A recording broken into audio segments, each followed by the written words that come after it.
Assalamualaikum warahmatullahi wabarakatuh. Di sini kami akan menjelaskan pemanfaatan aplikasi Smart PLS dan Lisrel untuk analisis statistik. Di sini saya Rina Oktaviana bersama Kanisa Rahmawati.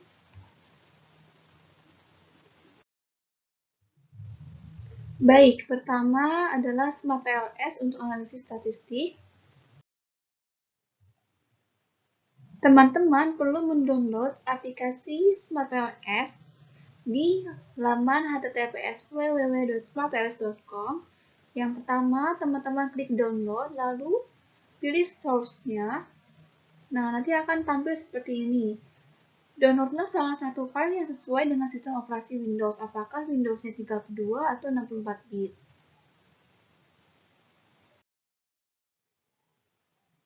Kemudian, untuk mengetahui secara pasti sistem operasi Windows, lakukan langkah-langkah berikut ini. Klik komputer, lalu pilih properties.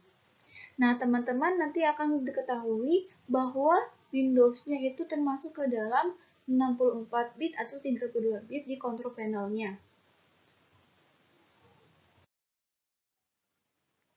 Buka Windows Explorer, klik kanan file yang telah di-download. Jika sudah ada, nanti klik kanan, klik install ya teman-teman. Kemudian, selanjutnya klik setiap muncul next. Klik next ketika ada setup wizard ini ya. Lalu nanti klik next lagi dan install. Tunggu proses instalasi selesai. Jika proses instalasi sudah selesai, pastikan launch Smart PLS di checklist, klik finish ya.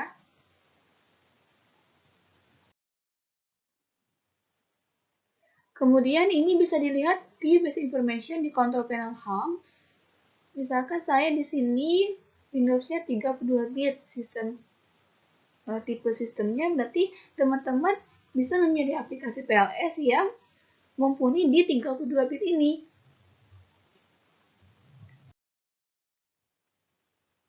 Nah, ini adalah lisensi penggunaan. Kami di sini menggunakan versi student dengan jumlah sampel yang dapat dianalisis hanya 100. Kita bisa lihat batas waktunya, kelengkapan fiturnya. Nah, kalau untuk yang versi student itu gratis ya teman-teman, namun fiturnya terbatas. Teman-teman nanti bisa mengubah, misalkan saya awalnya versi student dan nanti ingin mengubah lisensinya jadi profesional, nanti ada pengaturannya di aplikasinya. Nah, ini dia tampilan versi student. Teman-teman bisa memilih continue. Nah, ingat, proses ini harus terhubung ke internet. Nah, ini term of use-nya. Nanti teman-teman klik continue. Ketika sudah teraktivasi, klik continue juga. Nah, ini sifatnya free ya teman-teman. Nanti klik start. Ketika sudah klik start, nanti akan langsung masuk ke aplikasi layar utamanya. Baik, kita masuk ke dalam konsep partial equation square atau kita kenal sebagai PLS.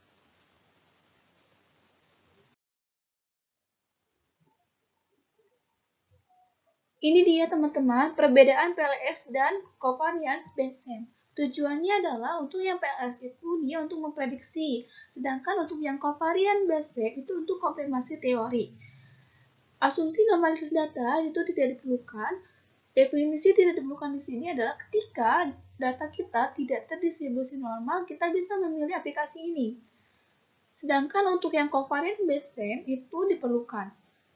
Sejatinya, data yang baik dalam penelitian adalah data yang terdistribusi normal. Jadi jika terdistribusi normal, alangkah baiknya kita menggunakan aplikasi PLS dan SEM juga.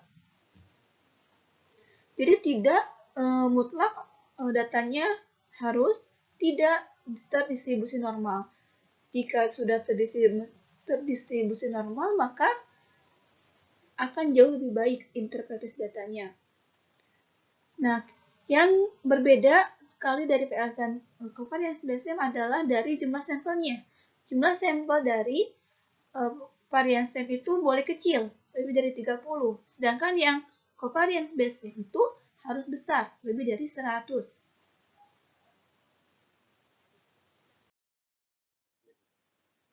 Oke, kita masuk ke karakteristik PLS.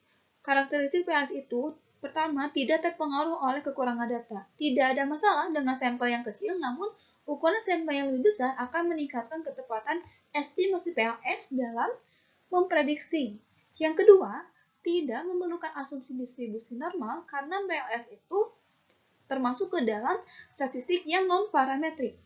Skala pengukuran dapat berupa data berskala metrik, rasio dan interval, juga berskala kuasimetrik, ordinal, dan nominal. Juga mudah menggabungkan model pengukuran yang reflektif dan formatif. Selain itu, dapat menangani model yang kompleks dengan banyak hubungan model strukturalnya.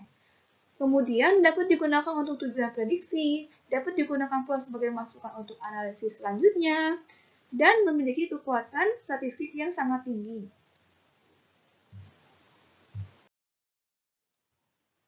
Oke, di sini ada jenis variabel dalam PLS, atau kita kenal salah satunya ada variabel konstruk. Variabel konstruk itu kita sebut juga sebagai variabel laten. Sudah dijelaskan oleh pertemuan sebelumnya. Di sini kami akan menjelaskan sedikit. Nah, teman-teman nanti akan melihat tampilan seperti ini. Ada oval, ada persegi panjang.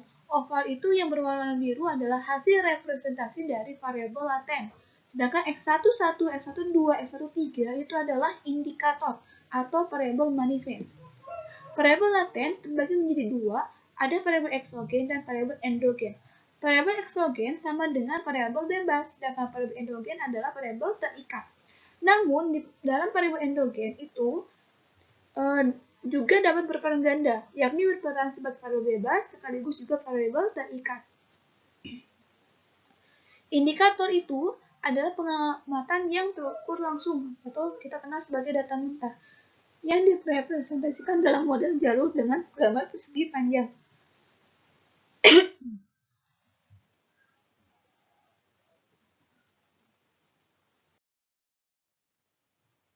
Baik teman-teman, selanjutnya kita ke model struktural yang ada dalam Smart PLS.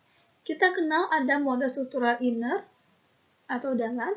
Nah, seperti yang telah kita bahas sebelumnya, bahwa dalam analisis PLSM itu terdapat dua bagian analisis, yaitu nanti kita dapat mengetahui adanya outer model dan inner model. Selain itu juga terdapat jenis analisis antara lain partially square, bootstrapping, blindfolding, dan lain-lain. Kita akan membahas satu persatu ya teman-teman. Oke, nah coba lihat di sini contohnya pengaruh media terhadap hasil belajar, berlanjut terhadap motivasi. Media berperan sebagai variabel laten eksogen atau kita kenal variabel bebas. Hasil belajar berperan sebagai variabel laten endogen atau variabel terikat. Nah, motivasi di sini berperan sebagai maksudnya berperan sekaligus sebagai variabel laten eksogen dan endogen. Kemudian ini ada model struktural yang mengandung variabel mediator atau nama lainnya variabel mediasi atau intervening. Nah, apa itu variabel mediator atau intervening? Variabel intervening adalah variabel yang mengantarai hubungan variabel eksogen dan endogen. Ada dua pengaruh yang terjadi nanti. Pertama, pengaruh langsung dan kedua, pengaruh tidak langsung. Contohnya, motivasi berperan sebagai variabel laten endogen atau variabel terikat, yakni dipengaruhi oleh media. Media juga berperan sebagai variabel laten eksogen, yakni mempengaruhi hasil belajar. Nah, teman-teman, di sini motivasi berperan sebagai variabel intervening karena dia mengantarai hubungan media atau variabel bebas dan hasil belajar atau kita kenal variabel terikat. Nah, pengaruh langsungnya di mana? Dari media ke hasil belajar ada pengaruh langsung. Sedangkan pengaruh tidak langsung itu di motivasi karena dia maksudnya di motivasi ini ada perantaranya atau untuk bisa ke media harus melewati dulu motivasi. Baik, kita masuk ke model struktural yang mengandung variabel moderator. Ada dua jenisnya. Pertama, continuous. Continuous itu ketika variabel moderator diukur secara metrik. Contohnya, fasilitas mempengaruhi hubungan media dengan hasil belajar. Sedangkan yang kategorikal itu ketika variabel moderator diukur secara kategori. Contoh, tingkatan kelas atau grade itu mempengaruhi hubungan penggunaan media dengan hasil belajar. Lalu kita ke model pengukuran altered model. Model pengukuran ini adalah model yang mendeskripsikan hubungan antar variabel dengan indikatornya. Contoh, motivasi mempunyai indikator hasrat dan keinginan, dorongan dan kebutuhan, penghargaan dalam belajar, dan situasi belajar kondusif. Motivasi mempengaruhi hasil belajar. Ternyata hasil belajar pun mempunyai indikator yang bisa diukur melalui apa? Kognitif, afektif, dan psikomotor. Oke teman-teman, kita masuk ke ini model hubungan reflektif dan formatif.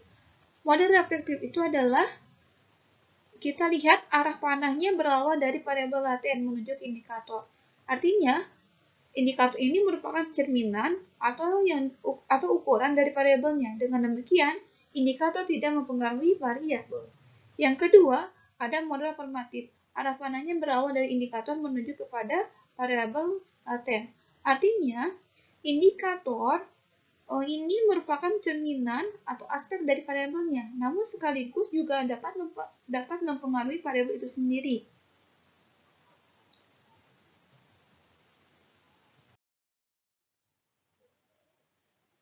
Baik teman-teman, kita akan langsung ke topik bagaimana membuat model PLS di Smart PLS.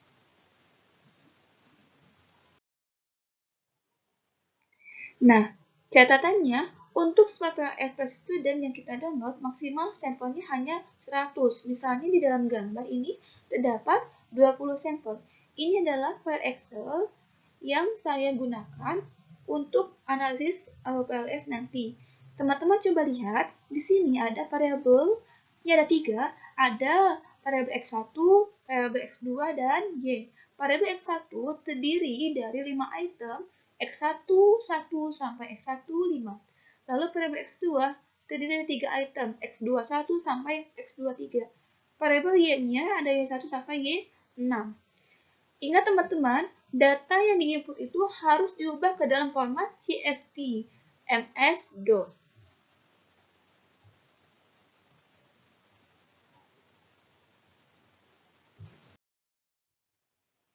Nah, ini teman-teman bagaimana cara mengubah file ke dalam format CSV. Teman-teman masukkan filenya, nanti save as, kemudian bisa ganti formatnya dengan CSV, MS-DOS, ataupun bisa juga CSV UTF atau CSV Macintosh. Teman-teman boleh menggunakan yang mana. Di sini kami menggunakan yang MS-DOS. Klik Save.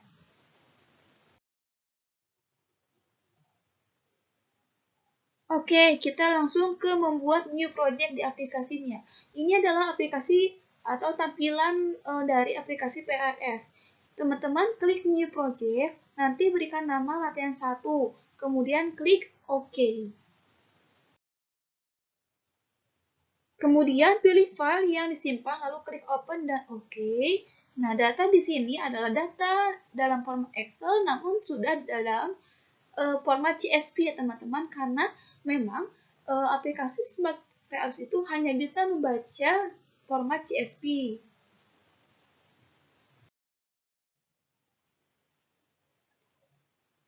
Baik, ini adalah hasil import data yang sudah kita masukkan. Nah, teman-teman, di sini kita bisa lihat mean-nya, mediannya, min dan maksimumnya, standar deviasi, juga kurtosis dan squareness-nya. Yang sebelah kiri itu adalah kumpulan dari indikator-indikator yang nanti kita akan masukkan ke dalam new path model atau gambaran dari variabel-variabel yang kita hubungkan. Oke teman-teman, diharapkan ketika ingin atau akan mengimport data, teman-teman cek missing values-nya. Diharapkan harus 0, karena 0 di sini mengartikan bahwa tidak ada yang miss di dalam data ini. Sampel size-nya 20, indikatornya ada 14. Baik. Nah, kita masuk ke new pet model. Bagaimana membuatnya? Klik new pet model, lalu berikan namanya pada project kita. Misalkan di sini model latihan 1, lalu klik OK. Nah, teman-teman bisa dilihat gambar koin tumpukan ini yang hijau, itu berarti sudah menandakan bahwa sampel kita sudah ke-record sebanyak 20.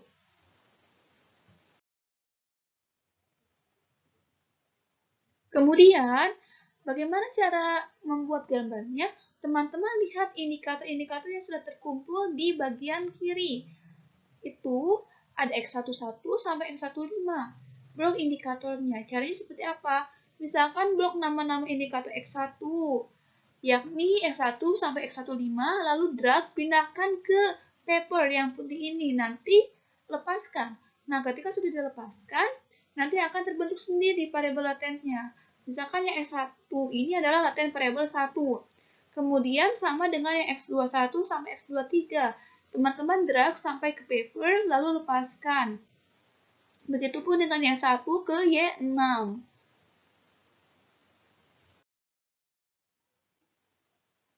Oke, sekarang kita ke merapikan gambar modelnya. Teman-teman tadi yang sudah kita buat pet modelnya, jika ingin mengubah arah panah indikatornya, bisa saja dengan mengklik ovalnya, klik kanan. Misalkan yang asalnya ke kiri, teman-teman ingin mengubahnya ke bawah. Klik kanan, lalu align indicators bottom. Nah, ataupun misalkan variabel laten 2-nya ingin mengubah dari kiri ke kanan, bisa langsung saja klik align indicator right atau ke kanan. Tujuannya ini adalah untuk ketika kita melihat pengaruh dari X1 ke X2 atau X3 ke X4, gambarnya representatif atau terstruktur, ya. Dan bentuknya ini disesuaikan dengan keinginan teman-teman. Nah, kenapa ini gambarnya biru? Gambar biru ini adalah gambar yang telah kita koneksikan dari laten variabel 1 ke laten variabel 3, laten variabel 1 ke laten variabel 2. Jadi sebelum klik connect, teman-teman masih nanti ovalnya masih merah. Nah, bagaimana biar seperti ini? Nanti klik connect untuk mengaktifkan garis penghubungnya. Lalu kita berikan nama, misalkan di sini laten variabel 1 ada X1, laten variabel 2 adalah X2, dan laten variabel 3 adalah Y. Klik X1 dan klik pada X2, hubungkan ke sini. Kemudian klik X2, hubungkan pada Y. Kemudian klik X1, hubungkan atau tarik ke variabel Y. Kemudian untuk menonaktifkannya, klik connect lagi.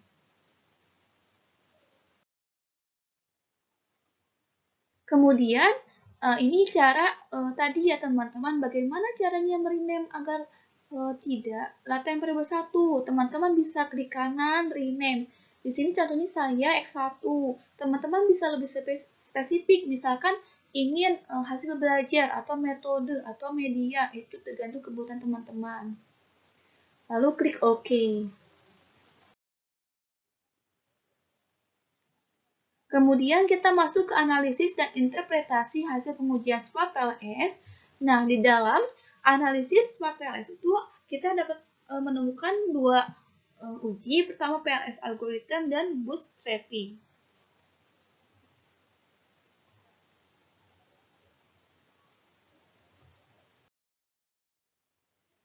Pertama, algorithm partial least squares. Metode ini dikembangkan oleh Ward pada tahun 1982. Pada dasarnya, algoritma PLS adalah rangkaian regresi. Nanti ada outer model dan juga inner model. Outer model adalah pengujian indikator. Nanti kita lihat apakah setiap indikator itu sudah tervalidasi atau tidak. Kemudian apakah instrumen yang kita masukkan adalah valid atau tidak reliable. Nah, di sini kita uji ya. Jadi, di dalam outer model itu sebagai uji prasyarat apakah data kita itu valid dan reliable atau Tidak. Lalu yang inner model. Inner model itu adalah pengujian hipotesis. Kita melihat pengaruh langsungnya melalui path koefisien, lalu pengaruh tidak langsungnya melalui indirect effect.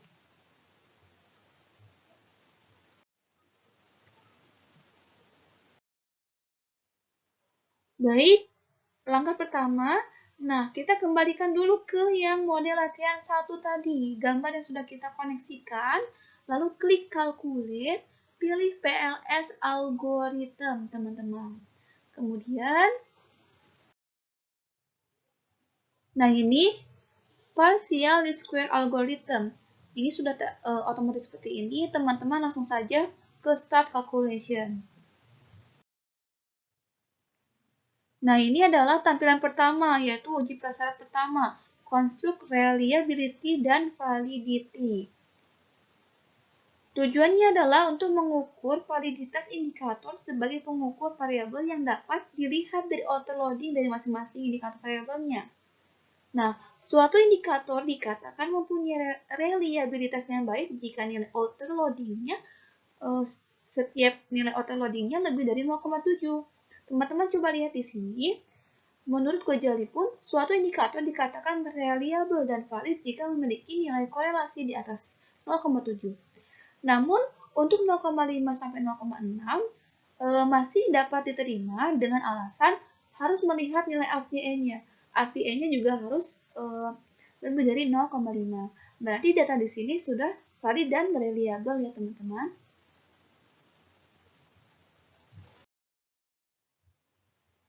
Baik, kita masuk ke diskriminan validity. Apa itu diskriminan validity?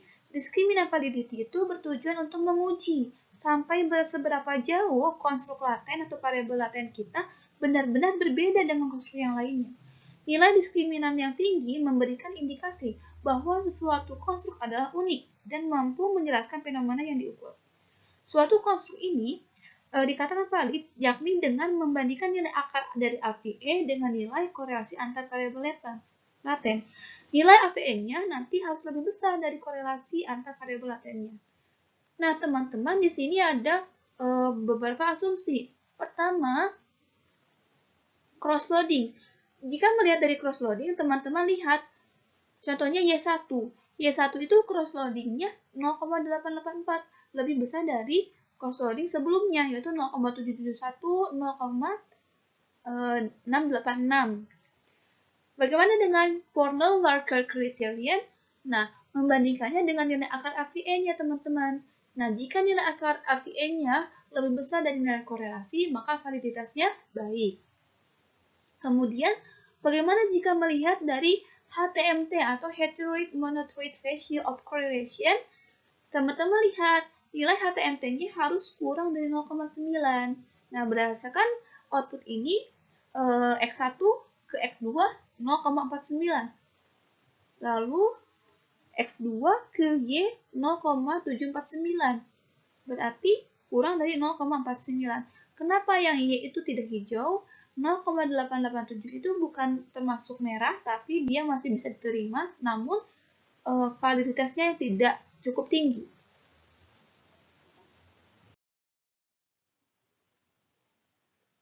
Baik, kita masuk ke path coefficient. Path coefficient itu adalah cara untuk mengetahui pengaruh langsung, misalkan dari X1 terhadap Y. Kita lihat, X1 terhadap Y sebesar 0,665. Artinya, jika X1 meningkat, maka Y dapat meningkat sebesar 66,5% dan pengaruhnya positif. Mengapa? Karena di sini nilainya positif. Jika misalkan nanti ditemui negatif, berarti pengaruhnya negatif. Lalu, X1 terhadap X2 itu 0,414. Jika X1 meningkat, maka X2 dapat meningkat sebesar 41,4%. Begitupun dengan yang X2 terhadap Y.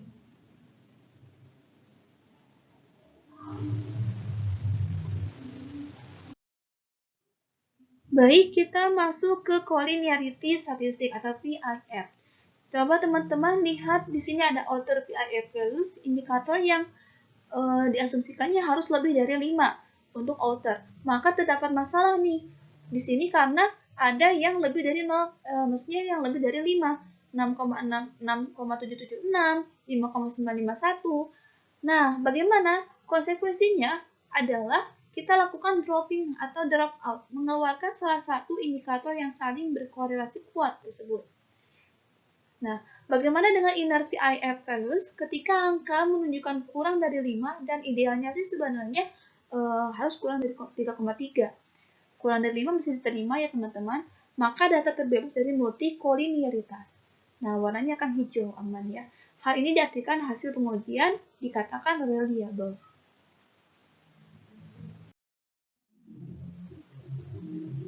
Lalu kita masuk ke uji asumsi R-square. R-square itu adalah cara untuk melihat pengaruh adanya kemampuan independen variabel dapat menjelaskan dependen variabel. Semakin tinggi nilai R-square, maka semakin besar pula kemampuan variabel independennya dapat menjelaskan dependen variabel. Dilihat di sini, R-square adjusted-nya X2 itu 0,126, berarti pengaruhnya lemah. Sedangkan yang X2 terhadap Y, nah ini lebih dari 33%, atau kita bisa lihat 77,3%. Maka pengaruhnya semua eksogennya tinggi. Nah, teman-teman, apakah cukup sampai di sini? Ternyata untuk uji hipotesis itu lebih ideal tidak sampai berhenti di R-square, tapi kita bisa masuk ke uji bootstrapping untuk menilai tingkat signifikasi pengaruh yang lebih kompleks lagi. Bootstrapping adalah prosedur resampling atau pensampelan kembali pengulangan sampel. Bootstrapping adalah suatu prosedur non-parametrik merupakan metode untuk memecahkan masalah data yang tidak normal, terutama jika sampelnya hanya kecil sedikit. Atau jika prediksinya masih terbatas, kita masih bisa menguji hipotesis yang lain dengan menggunakan bootstrapping. Nah, di sini untuk pemeriksaan awal kita dapat menggunakan sejumlah kecil bootstrap subsampelnya 500. Namun untuk persiapan hasil akhir, bagaimanapun peneliti harus menggunakan sejumlah besar bootstrap sampelnya sebesar 5000. Apa bedanya?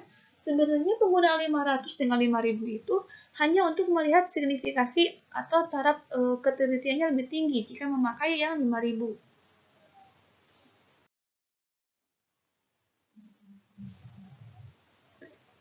Baik, teman-teman, kita masuk ke kalkulasi yang pertama, yaitu menghitung PLS algoritmnya.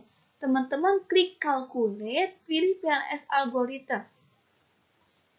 Nah, lihat teman-teman hasil ini, yang biru ini awalnya kan tidak ada angka-angka seperti ini ya. Nah, angka-angka ini adalah hasil dari auto-loadingnya. Atau seberapa besar nilai validitas dari setiap butir instrumennya. Misalkan X1 ke Y sebesar 0,665. Inilah besar atau nilainya. Sedangkan X1 ke X12 0,813, X1 ke X13 0,876 dan seterusnya. Hasil analisis partial least square itu dimana ditampilkan nilai-nilai antara lain seperti outer weight, nanti outer loading ada di sini. Nah, sebagian dari analisis outer model juga ada, bisa kita lihat di sini. Nanti sebagian nilai path koefisien dan S-square tentunya dapat mengubah nilai apa yang mau ditampilkan dalam diagram tersebut. Kemudian kita bisa mengekspornya nih.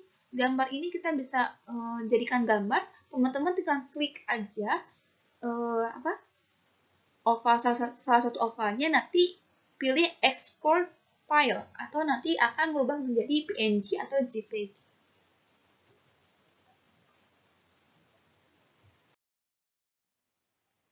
Nah, ini ketika sudah klik bootstrapping, teman-teman pilih start calculation ya.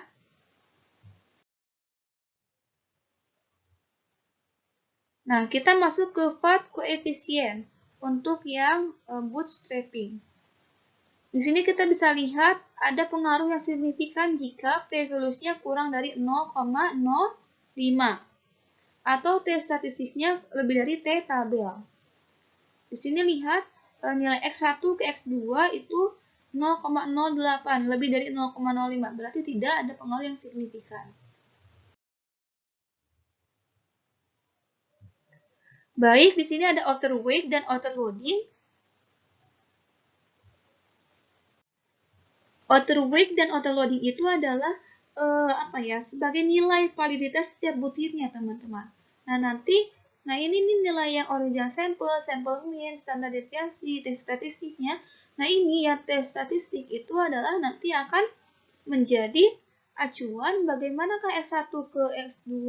Misalkan X12 ke X1 itu berpengaruh langsung atau tidak. Nah, ini dijelaskan di outer loading dan outer wakes. Dapat disimpulkan bahwa semua indikator berdasarkan outer loading, ini ada tambahannya ya, berdasarkan outer loading.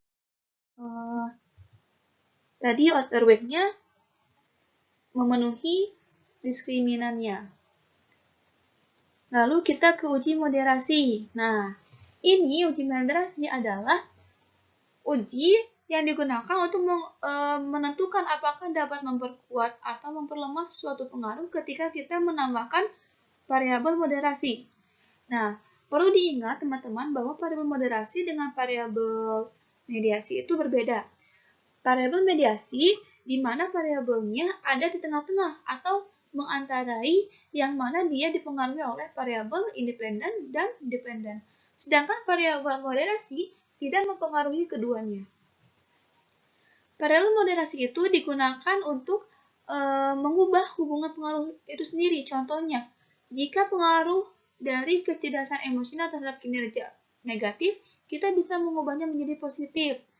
Atau mungkin nanti apakah dengan menggunakan kecerdasan emosional, stres kerjanya berkurang atau kinerjanya akan semakin baik. Nah, ini kan masih asumsi. Nanti kita perlu dibuktikan dengan uji moderasi melalui aplikasi PLS.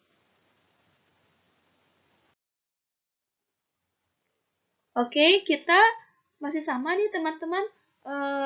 Kita klik new project ya. Tapi diusahakan menggunakan data yang berbeda. Di sini saya menggunakan data yang berbeda. Nah, teman-teman pilih di sini saya menggunakan uji moderasi 1. Ini inputnya data Excel yang berbeda dari sebelumnya. Nah, ingat filenya harus sudah dalam bentuk CSV ya, teman-teman. Lalu open, nanti akan masuk ke aplikasinya. Jangan lupa double klik to import data, ya. Lalu nanti akan masuk ke aplikasi PLS-nya, klik OK. Nah, ini adalah tampilan pertama ketika kita sudah mengimport datanya. Hasil import data ini kita bisa lihat mean-nya, median, minimum maksimum, standar deviasi, dan kurtosis juga skewness-nya. Nah, di sini matching velocity sudah 0 ya, berarti aman ya teman-teman, tidak ada yang miss. Sampel size-nya ada 54, juga indikatornya ada 14. Lalu kita membuat new paired model. Sama halnya dengan penjelasan sebelumnya, teman-teman klik new paired model, lalu berikan nama, misalkan di sini saya variabel moderasi, klik OK. Nah, ini mengapa masih merah? Karena belum terkoneksikan. Ini adalah A1 sampai A5, saya drag ke sini, lalu B1 sampai B5 juga begitu, dan C pun demikian. Nah, teman-teman, cara dragnya itu masih sama. Nah, kita coba rename A itu sebagai stres kerja, yang B adalah kecerdasan emosional, yang C-nya kinerja. Nah ini kenapa sudah biru? Karena sudah terkoneksikan ya.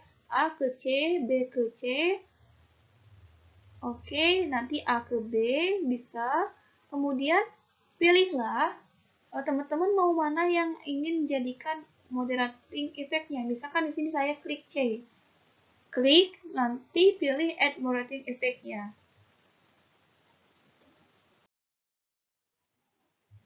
Nah ini adalah dependent variable-nya sudah betul ya, kinerja. Moderator variable-nya teman-teman ingin memilih apa? Ingin memilih stres kerja boleh atau kecerdasan emosional boleh. Misalkan di sini saya ingin menambahkan moderator variable-nya kecerdasan emosional. Independennya stres kerja. Ini menyesuaikan dengan kebutuhan teman-teman loh ya. Jadi sebenarnya teman-teman lah yang akan mengerti tujuan penelitian teman-teman. Ini hanya sebagai contoh saja penggunaan aplikasinya. Oke teman-teman, nanti langsung saja klik OK. Baik, nah ini tandanya muncul moderating effect, nah warna hijau ya. Lalu teman-teman langsung saja nanti kita masuk ke calculate. Bagaimana melihat pengaruhnya? Nah, masuk ke calculate, klik PLS algorithm, kemudian nanti start calculation saja langsung. Nah, ini yang pertama kita uji, yaitu uji prasyarat pertama, yaitu construct reliability dan validity. Kita lihat semua jenis variabelnya berwarna hijau menandakan hasil perhitungannya lebih dari 0,7. Dengan validitas dan reliabilitasnya tinggi, juga AVA-nya sudah memenuhi convergent validity karena sudah lebih dari 0,5 nih, teman-teman. Lalu, kita lihat autoloading-nya atau nilai setiap validitas dari setiap butir instrumennya. Dari tabel nilai autoloading di atas dapat dilihat bahwa semua item atau indikator nilai autoloadingnya sudah lebih dari 0,5. Walaupun masih ada yang kurang dari 0,7. Oke teman-teman, di sini sebenarnya bisa saja lebih dari 0,5, tapi lebih idealnya itu harus syarat autoloadingnya itu lebih dari 0,7. Di dalam autoloading ternyata ada satu indikator nih yang merah, maka harus kita lakukan dropping atau buang ya, dibuang. Kemudian kita lihat atau kembali lagi ke new pet model kita yang sudah digambarkan. Nah, teman-teman lihat di B3-nya, klik, lalu pilih delete B3-nya, nanti akan hilang. Kemudian klik calculate kembali. Oke, setelah dikalkulasi kembali, klik PLS algorithm lagi. Nanti teman-teman kembali lagi ke autoloading-nya, ternyata tidak ada yang merahnya. Berarti nilai OL-nya atau autoloading-nya lebih dari 0,7 dan sudah memenuhi diskriminan validity. Kemudian kita ke uji prasyarat ketiga, yaitu diskriminan validity. Validitas diskriminan itu bertujuan untuk apa? Untuk menentukan apakah suatu indikator efektif atau reflektif dan benar merupakan pengukur yang baik bagi konstruknya. Berdasarkan prinsip bahwa setiap indikator itu harus berkorelasi tinggi terhadap konstruknya saja. Pengukur-pengukur konstruk yang berbeda seharusnya tidak berkorelasi tinggi sebenarnya. Intinya, dia asalkan dia bisa melebihi atau di atas 0,7. Itu adalah kesepakatan para peneliti. Nah, dalam aplikasi PLS itu uji validitas diskriminan menggunakan nilai crossloading yang nanti ya. Oke, diskriminan validity di sini bertujuan untuk menguji sampai seberapa jauh konstruk laten itu benar-benar bisa bisa berbeda dengan konstruk lainnya. Sehingga nanti akan terhindar dari multikolinialitas. Nilai diskriminan validity yang tinggi memberikan indikasi bahwa suatu konstruk adalah unik dan mampu menjelaskan fenomena yang dapat diukur. Nah, syaratnya kita lihat variabel-variabel yang ada di atasnya, yang ada di bawahnya harus kurang dari variabel yang ada di paling atas. Misalkan di sini 0,821, di bawahnya 0,783, 0,874, di bawahnya negatif 0,629. Ini 1,000, di bawahnya negatif 0,632. Lanjut kita ke, uji hipotesis atau kita kenal sebagai bootstrapping. Sama teman-teman, klik calculate, nanti pilih bootstrapping, lalu start calculation. Nah, apa fungsi dari uji hipotesis dalam bootstrapping ini adalah untuk melihat apakah moderating effect yang kita berikan berpengaruh atau tidak. Coba kita lihat hasil yang di bawah. Ternyata moderating effect ke kinerja itu tidak memberikan pengaruh yang signifikan karena P plusnya lebih dari 0,05. Nah, karena syaratnya P-valuesnya untuk bisa berpengaruh signifikan itu harus kurang dari 0,05. Begitupun jika teman-teman ingin melihatnya berdasarkan tes statistik, harus kurang dari 1,96. Kesimpulannya, hipotesis tidak diterima. Baik, kira-kira seperti itu teman-teman penjelasan saya mengenai pemanfaatan aplikasi Smart PLS, kemudian nanti akan menjelaskan penggunaan aplikasi Lisrael untuk SEM. Terima kasih.